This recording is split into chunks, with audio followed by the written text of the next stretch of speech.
Seo-yeon arrives in the village where she once lived as a child. Her old friend Sung-ho picks her up and drives her to her family home.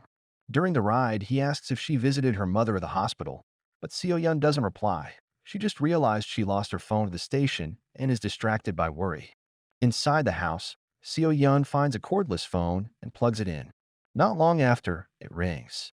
She answers, only to hear a strange woman on the other end who mistakes her for someone else and insults her mom. Realizing she dialed the wrong number, the woman abruptly hangs up. Later, Seo-yeon visits her mother's doctor, who reveals that her mom has a brain tumor.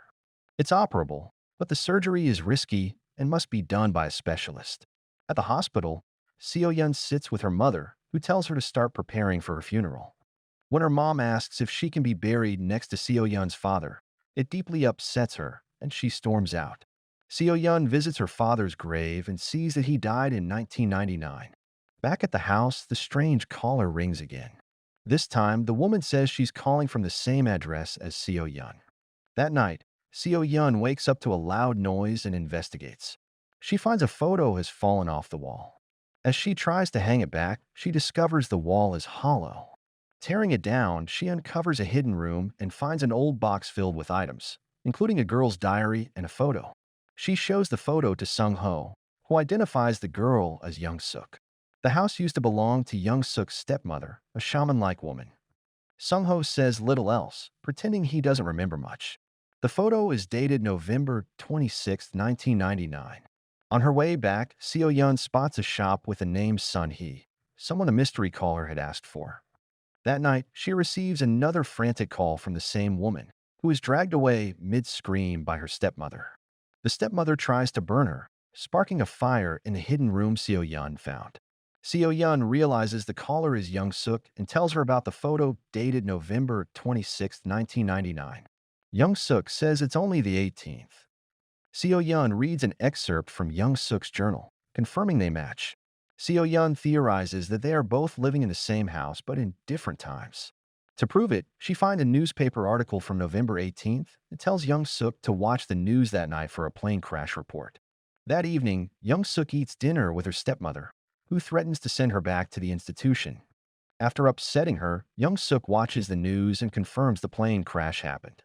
Excited, she calls Seo-yeon back, and the two grow closer. Seo-yeon shares details about the future, including her favorite musician's comeback and modern technology. Young-suk reveals her stepmother is abusive and that her biological mom died. Seo-yeon tells her about her father's death in a house fire, caused by her mom forgetting to turn off the gas. On November 21, 1999, Seo-yeon's family visits the house, considering buying it. Her father is still alive. Young Seo-yeon finds Young-suk's room.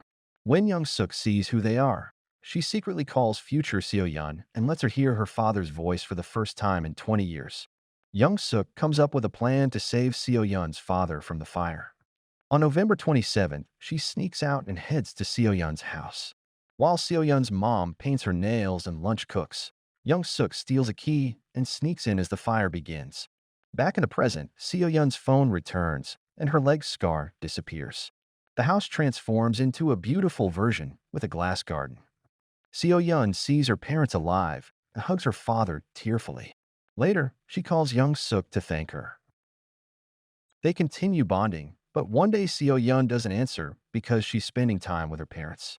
Young-suk becomes angry. When they finally talk again, it's clear something is wrong with Young-suk. Seo-yeon hears screaming and her stepmother's voice warning her to stay away. In the past, Young-suk undergoes an exorcism by her stepmother. She begs her to stop as she is whipped and chanted over. Later, her stepmother visits Sun-hee's store and sees a leg wound on her. In the present, Seo-yeon searches for Young-suk online but finds no trace of her. Instead, she finds a news article stating that Young-suk died during a ritual by her stepmother. When Seo-yeon tells her, Young-suk decides to kill her stepmother. She pretends to be asleep, uses a fire extinguisher to knock her out, then kills her. She calls Seo-yeon after, saying she feels reborn and is finally free. Young-suk goes shopping, buys food she likes, and new clothes. Meanwhile, Sung-ho delivers strawberries to Seo-yeon's family. In the past, he also delivers to Young-suk. She shows off her new clothes, then leaves him alone. In the kitchen, he finds smelly black bags in the fridge. One drops, revealing body parts inside. Horrified, he's caught by Young Suk, who attacks him with a fire extinguisher. In the present, Sung-ho disappears. Seo-yun checks the fridge, then visits his farm, abandoned. The police reveal Sung-ho was murdered 20 years ago by Young Suk. In 1999, police question Young Suk who lies. One officer recognizes inconsistencies. She claims not to know Sung-ho, but he spots the strawberry delivery. Seo-yun talks to Sun-hee, who says Young Suk was once sweet, but one day badly hurt her. If not for her stepmother, she'd be dead. Later, Young Suk thaws a body part and calls Seo-yun. When questioned about Sung-ho, Young Suk lies. Seo-yun reads a newspaper about her arrest as a serial killer. Young Suk demands Seo-yun help her avoid capture. She's furious when Seo-yun hangs up.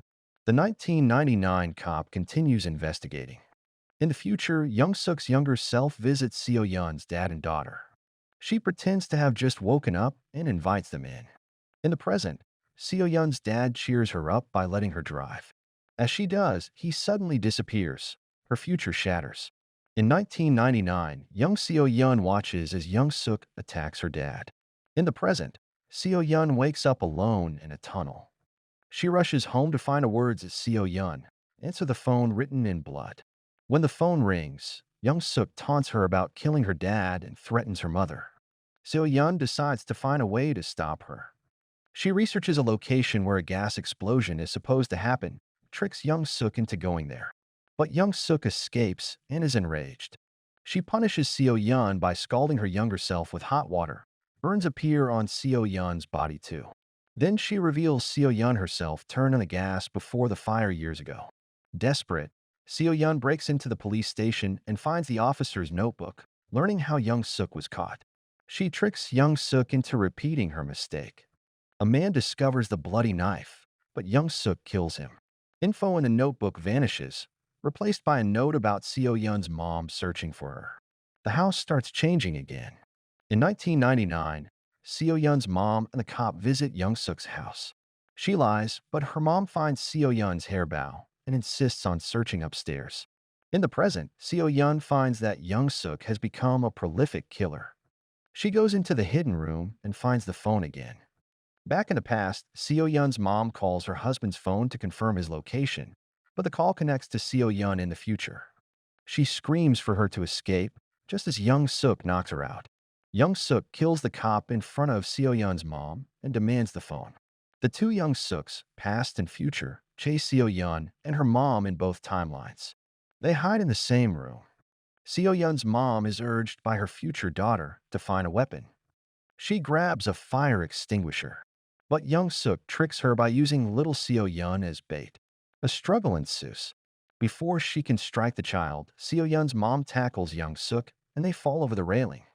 In the present, Young Suk vanishes. Seo-yun is alone in the wrecked house. Later, she visits a grave, crying, believing her mom died. But her mom appears, smiling, asking why she's crying. Seo-yun realizes her mother survived and embraces her.